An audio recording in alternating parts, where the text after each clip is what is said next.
इस बार मूर्ख ना बने। सांसद जी कर क्या रहे हैं कि यहाँ स्टेशन है और ट्रेन नहीं रुकती है। अब क्या सोच के वोट दें? खुद काम क्या किया है? कोई कुछ नहीं है उनके पास कि बोले कि हमने ये किया है। उनके पास एक ही चीज़ है, हर हर मोदी घर घर मोदी। अगर विकास हो गया तो यार लोग क्यों जा रहे हैं देश छोड़कर? मुहिम चला दी जाती है, देश खतरे में है, देश खतरे में है ना। आप ये देखिए कि आपका बच्चा खतरे में है, उसका भविष्य खतरे में है। जिसको वोट दिया था उससे पूछूं। जो सरकार एक पोस्ट ग्रेजुएट, एक पीएचडी व्यक्ति को भी रोजगार की गारंटी नहीं दे सकती, ऐसी सरकार को, ऐसे सांसदों को उखाड़ फेंकिए। जबरदस्ती में उद्घाटन करने से बीमारी का इलाज नहीं होता है। डॉक्टर हूँ पेशे से। यूथ जो है हाईली अनसेटिस्फाइड है, फ्रस्ट्रेटेड है, कहीं काम के लिए कोई रोजगार नहीं है। सांबा की पहचान क्या है? वही सांबा फोर्ट जो आज से 200 साल पहले बना था। क्या पहचान दी आपने? हमारे साथ इस समय बात करने के लिए डॉक्टर प्रिंस राणा हैं, जो कि पेशे से डॉक्टर हैं और अब वो राजनीति में उतरे हैं। जानने की कोशिश करेंगे कि डॉक्टरी पेशा छोड़कर अब वो राजनीति में क्यों आए हैं और क्या चाहते हैं राजनीति में कुछ अलग करना। सर, आपका स्वागत है OCN 24 में। क्या लगता है कि राजनीति सही नहीं हो रही थी जिस वजह से आप डॉक्टरी पेशा छोड़कर यहाँ राजनीति में आ गए? लक्ष्मण जी, सबसे पहले नमस्कार है। सांबा की भूमि को, वीरों की भूमि को, सांबा की जब भी हम बात करते हैं तो एक शरीर में जोश आता है, हर जम्मूवासी के शरीर में जोश आता है कि सांबा वीरों की भूमि है, देशभक्तों की भूमि है। देशभक्ति में कभी पीछे नहीं रही है। किसी भी आंदोलन का इतिहास खोल के देख लीजिए, सबसे आगे आपको सांबा के वीर मिलेंगे, सांबा के बच्चे मिलेंगे। आप मुझे बताइए कि पिछले 10 साल में क्या सांबा के साथ इंसाफ हुआ है? सांबा जिसने सभी विधायक भाजपा से चुने, सांसद भाजपा से चुने, म्युनिसिपैलिटी भाजपा से चुने, क्या वो आज खुश है? क्या वो आज खुशी खुशी वोट डालना चाहता है ना? जो क्लेम जो वोट मांगने के लिए वापस आते हैं और अपनी उपलब्धियां बताते हैं कि मैं बताता हूँ क्या उपलब्धियां वो बताते हैं। वो बोलते हैं हमने सांबा को एक्सप्रेस हाईवे दिया, एक बहुत बड़ी रोड दे दी, बहुत बड़ी रोड, सड़कों का जाल बिछा दिया, और हमने एम्स दे दिया, बहुत बड़ा इंस्टीट्यूशन दे दिया। आप मुझे बताइए कि क्या ये चीज़ें सांबा की बेरोज़गारी को ख़त्म कर देंगी? क्या सांबा के अब कोई भी युवा बेरोज़गार नहीं रहेगा इस सड़क से या इस एम्स से? अगर इस ज़मीन पे एम्स बना है, सांबा की ज़मीन पे एम्स बना है, तो मुझे बताइए कि किसी भी तरह की कोई भी 1% की भी रिजर्वेशन क्या सांबा के लिए है? क्या इससे सांबा के किसी व्यक्ति को रोज़गार मिलेगा? नहीं मिलेगा। क्या इस सड़क बनाने से सांबा को रोज़गार मिलेगा? नहीं मिलेगा। सांबा जो हम जम्मू की एक फाइनेंशियल कैपिटल भी बोल सकते हैं इसे, क्योंकि जिस तरह से हिंदुस्तान की फाइनेंशियल कैपिटल मुंबई है, इंडस्ट्री सेक्टर है, इसी तरह से सांबा का इंडस्ट्रियल सेक्टर है। क्या 10 साल में ये इंडस्ट्रियल सेक्टर इम्प्रूव हुआ है? क्या इंडस्ट्रीज़ से आने वाला केमिकल सांबा की नदियों में जाने से रुका है? क्या ये इंडस्ट्रियल सेक्टर एक्सपैंड हुआ है? हालत ये है कि कुछ कंपनीज तो वापस जा रही हैं पुअर पॉलिसी के कारण, और नए सेटअप्स नहीं आए हैं, और कुछ सेटअप्स जो काम कर रहे हैं उसमें भी वेजेस जो हैं प्रॉपर नहीं हैं। अगर किसी व्यक्ति को योग्यता के हिसाब से 30,000, 40,000, 50,000 मिलना चाहिए, उसे सिर्फ 8,000, 10,000, 6,000 मिल रहा है, और सिर्फ उसका शोषण किया जा रहा है कि अगर व्यक्ति घर की मजबूरी के कारण घर के पास काम करना चाहता है तो उसकी मजबूरी का फ़ायदा उठाइए। तो कुल मिला के इंडस्ट्रियल सेक्टर की 10 साल में कोई ग्रोथ नहीं है। सड़कों के जाल की बात करें तो सुम्ब रोड की बात करते हैं हम, है ना? तो सुम्ब रोड क्यों आज तक वो कंप्लीट नहीं हो पा रही है? क्यों कंप्लीट नहीं? इतनी बड़ी रोड है, लाखों करोड़ों रुपया सरकार की तरफ से आया, लेकिन सड़क कंप्लीट नहीं है। सांबा सिटी की बात करें, ड्रेनेज सिस्टम की बात करें, आज हर व्यक्ति रो रहा है कि सांबा सिटी के ड्रेनेज सेक्टर को इम्प्रूव कर दीजिए। जब भी डेंगू आता है, मलेरिया आता है, टाइफॉइड आता है, हॉस्पिटल के बेड भर जाते हैं और हॉस्पिटल की हालत ऐसी है कि कंडीशन ठीक नहीं है। आप मुझे बताइए, अगर सांबा के किसी व्यक्ति को हार्ट की प्रॉब्लम आती है, हार्ट अटैक आता है, तो उसके पास कौन सी जगह है जाने के लिए? इनॉग्रेशन के नाम पे एम्स की इनॉग्रेशन हो गई है। क्या एक हार्ट अटैक का व्यक्ति एम्स में जा सकता है रात को? क्या वो आज रात को जा सकता है? उसका इलाज होगा? नहीं होगा। 10 साल से डिस्ट्रिक्ट हॉस्पिटल की बात करें, क्या उसकी कंडीशन इम्प्रूव हुई है? क्या वहाँ कार्डिक सर्विसेज अवेलेबल हैं? क्या वहाँ एमआरआई सर्विसेज अवेलेबल हैं? क्या वहाँ न्यूरो सर्विसेज अवेलेबल हैं? यहाँ से 1 घंटे की दूरी पे जम्मू में जाके आपने हज़ारों रुपया खर्च करेंगे, फिर एक सीटी स्कैन या एमआरआई इस तरह की जांच करेंगे। हेल्थ सेक्टर पुअर है, ड्रेनेज सेक्टर पुअर है। पानी की बात करते हैं, कितने दिन में पानी आता है? कभी 4 दिन में आता है, कभी 7 दिन में आता है ना? घर जाके लोगों की हालत देखिए, कभी 20 मिनट के लिए आता है। बीजेपी तो दावा कर रही है कि जल शक्ति मिशन से हम घर घर नल पहुंचाएंगे, घर घर जल पहुंचाएंगे। हाँ, तो यही तो पूछने वाला प्रश्न है कि 10 साल में अगर वो सांबा सिटी के अंदर पानी नहीं पहुंचा पाए, इसमें देखिए, हम हर क्षेत्र की जिम्मेवारी किसी के पास है ना? मैंने हर इंटरव्यू में बोलता हूँ कि इस चीज़ के लिए मैं सीधा उंगली मोदी जी पे नहीं उठाऊँगा। मैं मोदी जी पे उंगली नहीं उठाऊंगा। जिसकी जिम्मेवारी बनती थी, जिसको वोट दिया था, उससे पूछूंगा कि अगर 10 साल में 2 बार रहने के बाद भी अगर आज आप सांबा के हर गांव में अगर कोई इतना खुश नहीं है कि भाई मुझे पानी की कमी नहीं है, मेरा ड्रेनेज सिस्टम ठीक है, मुझे बिजली की कमी नहीं है, मुझे बाहर कचरा नहीं है, तो फिर वोट दीजिए, फिर उसी को वोट दीजिए अगर ये सुविधाएं आपको उपलब्ध हो गई हैं आज 10 साल के बाद। और अगर नहीं हुई हैं तो मेरी हाथ जोड़ के आपसे विनती है, इस बार मूर्ख ना बने, जज्बातों में ना आए, क्योंकि अब अगले 5 साल आपके साथ साथ आपके बच्चे के भविष्य का सवाल है। क्या मांगता है प्रिंस रैना, है ना? मैं क्या मांगता हूँ? और मुझे वोट मत दीजिए, आप जिनको देते हैं उनसे जो मेरी मांगे हैं वो मांग लीजिए। वो बोल दीजिए कि मुझे मेरे बच्चे का फ्यूचर आप सेव करके दें। मुझे इतनी गारंटी दीजिए कि आज मैं इस बच्चे को 18, 20, 22 साल पढ़ाता हूँ और जब ये 25 साल का हो जाएगा तो आप इसको एक अच्छा रोज़गार देंगे, पहले दिन से रोज़गार देंगे। क्या दे सकते हैं? नहीं दे सकते। जो सरकार एक पोस्ट ग्रेजुएट, एक पीएचडी व्यक्ति को भी रोज़गार की गारंटी नहीं दे सकती, ऐसी सरकार को, ऐसे सांसदों को उखाड़ फेंकिए। कि कोई 25 साल बच्चे को पढ़ाने के बाद भी ये नहीं बोल पाता है कि भाई आप लाओ बच्चे को मेरे पास, मैं आपको रोज़गार दूंगा। ऐसी सरकारों को उखाड़ फेंकिए, क्योंकि एजुकेशन की वैल्यू वही समझता है जो एजुकेटेड होता है ना? तो रोज़गार हमारा सबसे पहला। क्या इशारा कर रहे हैं कि एमपी साहब पढ़े लिखे नहीं हैं? देखो, मैं उस चीज़ पे नहीं जाऊंगा, मैं व्यक्तिगत टिप्पणियां नहीं करूंगा। मैं सिर्फ ये बात करूंगा कि रोज़गार नहीं है और रोज़गार चाहिए। बीजेपी तो ये भी कह रही है कि एम्स खुलने के बाद रोज़गार जम्मू कश्मीर में बढ़ रहे हैं।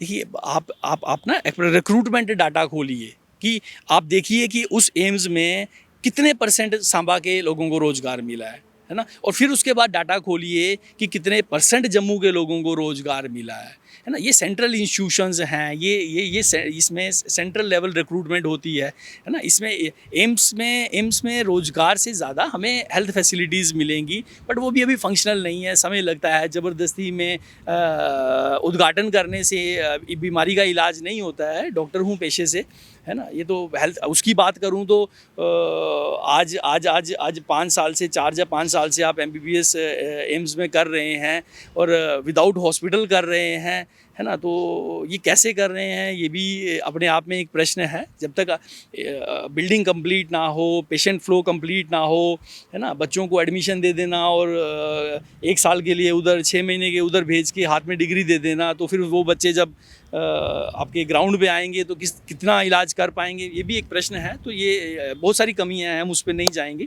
हम बात करेंगे सरकार की मुद्दों की, सांबा के मुद्दों की, है ना? सांबा की रोड कनेक्टिविटी के मैंने आपको बता दिया। ड्रेनेज पुअर है, यूथ जो है हाईली अनसेटिस्फाइड है, फ्रस्ट्रेटेड है, कहीं काम के लिए कोई रोज़गार नहीं है। ये सांबा शहर 600 साल पुराना शहर है। क्या आपको इसको देखकर लगता है कि ये 600 साल पुराना शहर है ना? इसका नाम 600 साल पहले सांबा पड़ चुका था। 200 साल पहले महाराजा गुलाब सिंह ने इसे अपने अंडर लिया था। महाराजा सुचेत सिंह जी ने सांबा फोर्ट, है ना, आज सांबा की पहचान क्या है? वही सांबा फोर्ट जो आज से 200 साल पहले बना था, है ना। क्या पहचान दी आपने? आप डालिए गूगल में सांबा, क्या खुल के आएगा?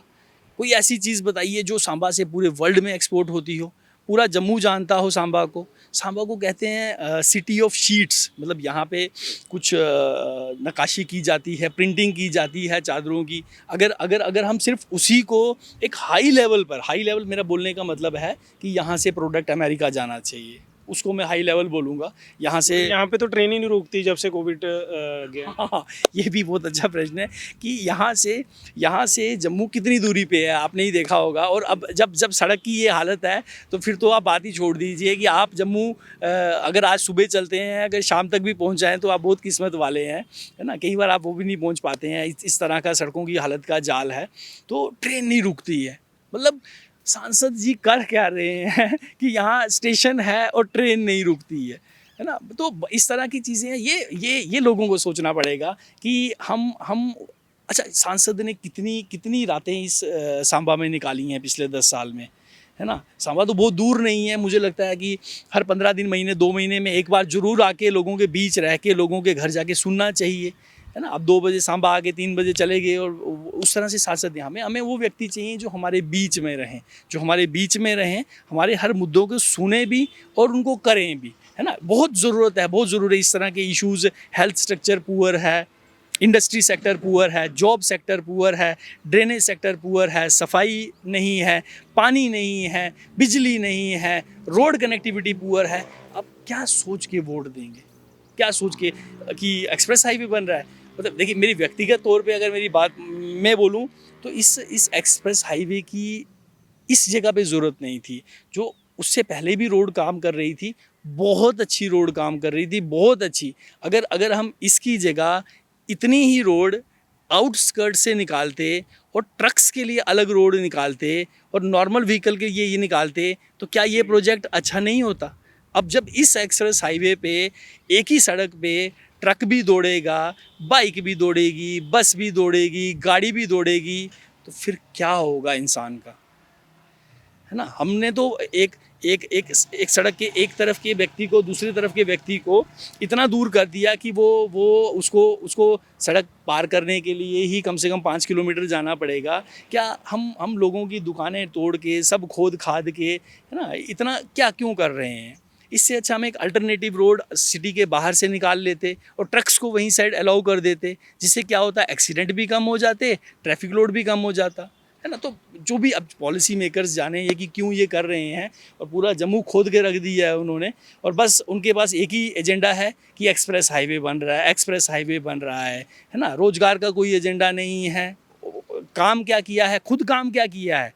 कोई कुछ नहीं है उनके पास कि बोले कि हमने ये किया है। उनके पास एक ही चीज़ है, हर हर मोदी, घर घर मोदी। और मैंने बोला मैं भी भक्त हूँ मोदी का, लेकिन आप अपना काम बताओ यार, अपना काम बताओ, है ना। 10 साल हो गए, आप अपनी अचीवमेंट बताओ, अपने आपके दिमाग से क्या चीज़ निकली और आपने अप्लाई की ग्राउंड पे, है ना। कैसे आपने सांबा को फेमस किया, जम्मू को फेमस किया, वो बताओ, है ना। तो हमें अब हम क्या, बच्चे खेत बेच के, ज़मीन बेच के, बूढ़े माँ बापों को घर में छोड़ के बाहर के देशों में झाड़ू मारने के लिए जा रहे हैं, है ना। कितने बच्चे पिछले 10 साल में गए?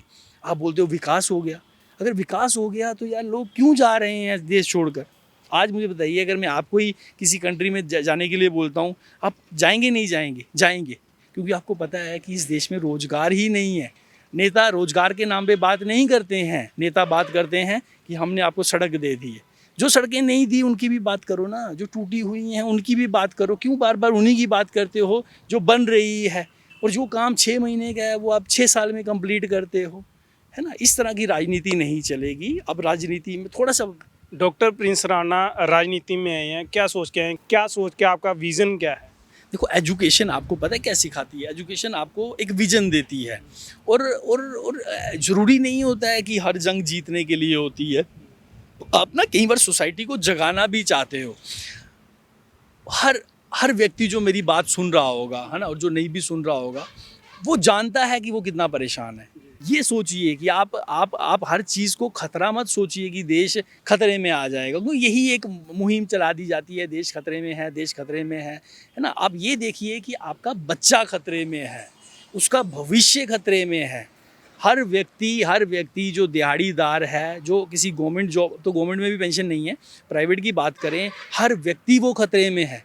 क्या किसी कंपनी में काम करता है, 10, 12, 15, 20 हज़ार पे काम करता है, कल शरीर काम करना बंद कर जाएगा, कौन खाना कहाँ से खाएगा? किसी का नाम लेते हुए वगैरह हम बात करें तो इनमें से कुछ लोग क्या, मैक्सिमम लोग जो हैं वो धर्म के नाम पे वोट मांगना चाहते हैं, है ना। मैं धर्म के नाम पे वोट नहीं मांगना चाहता, और मैं हर उस व्यक्ति से अपील है जो धर्म को सोच के वोट देगा, वो मुझे वोट नहीं दे, मुझे वोट नहीं चाहिए, है ना। क्योंकि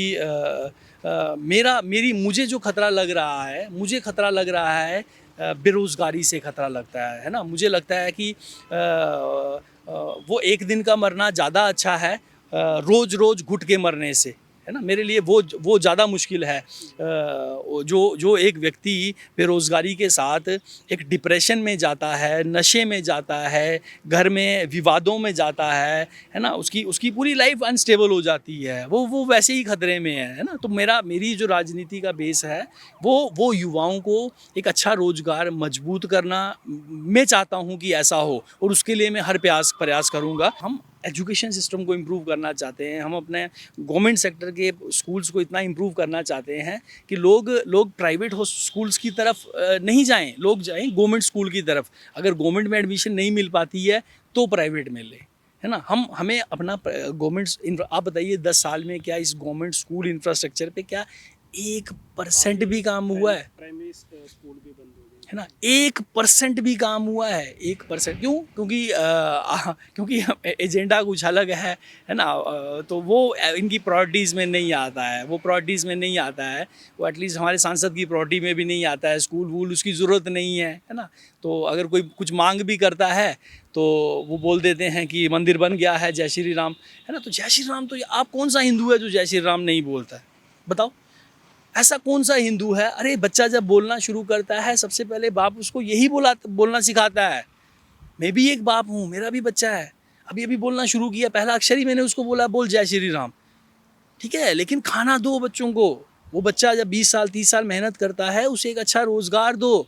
आज 100 साल हो गए, अंग्रेज़ ज़मीनें खोद के उन्होंने बिजली की तारें, ड्रेनेज सिस्टम अपने लगा दिए, और आज ये हमारे विजनरी लीडर्स हैं, ये ज़मीनें खोद के अभी भी खंभे खड़े कर रहे हैं, है ना। मतलब ये अभी भी उन देशों से पीछे तो हैं ही हैं, और पीछे ही रहना चाहते हैं, क्योंकि इनकी प्रायोरिटीज़ ही अलग है।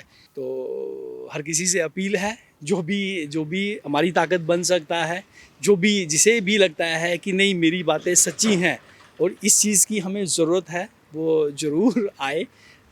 सब इनवाइटेड हैं, है ना। तो 2 तारीख मंगलवार को सुबह 9 बजे हम आरसपुरा से डीसी ऑफिस की तरफ जाएंगे, है ना। तो चुनाव चिन्ह वो अभी इंडिपेंडेंट कैंडिडेट हूँ, अभी जीता नहीं हूँ। जीत गया तो फिर उसके बाद अगली बार से फूल पे लड़ूंगा, बट इस बार जो है इंडिपेंडेंट हूँ। तो आप सबका साथ चाहते हैं। तो ये हैं डॉक्टर प्रिंस राणा, जो कि पेशे से डॉक्टर हैं, मगर अब वो राजनीति में उतरे हैं, और उनका जो विज़न है वो है लोगों के हित की बात करना, और जो युवा हैं, जो बेरोजगार हैं, उनको लेकर रोज़गार यहाँ पर लाना, ये इनका विज़न। आप देखना ये होगा कि लोग इनका कितना साथ देते हैं, क्योंकि इलेक्शन बिल्कुल करीब है, और इसमें लोगों का साथ इनको कितना मिलता है ये देखने वाली बात होगी। क्योंकि बीजेपी से मौजूदा सांसद है जुगल किशोर शर्मा, और कांग्रेस से रमन मल्ला यहाँ पर कंटेस्ट करने वाले हैं, और अब ये इंडिपेंडेंस चुनाव लड़ेंगे, उनके सामने कितनी टक्कर दे पाएंगे ये अब जनता के हाथ में है। फिलहाल के लिए लक्ष्मण शर्मा, OHN 24 सांबा।